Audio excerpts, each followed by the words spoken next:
नमस्कार मंडळी. सर्वात आधी आज समरचा टिफिन बनवून घेतला आणि एका साईडला अहोंना नाश्ता बनवला.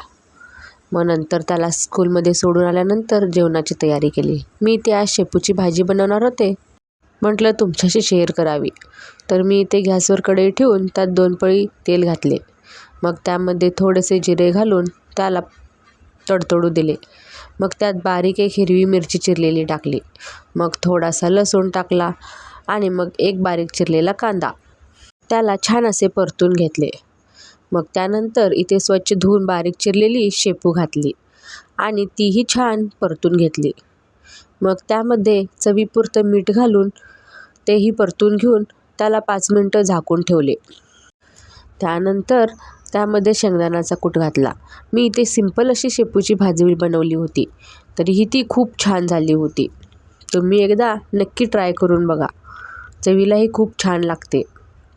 मग संध्याकाळच्या वेळेस अहोंचा कॉल आला की आवरून बस, बाहेर जाऊया. मग काय, रेडी होऊन मी गेले होते बाहेर. कुठे ते सांगणार आहे उद्याच्या ब्लॉगमध्ये. चला तर भेटूया उद्या. Bye bye.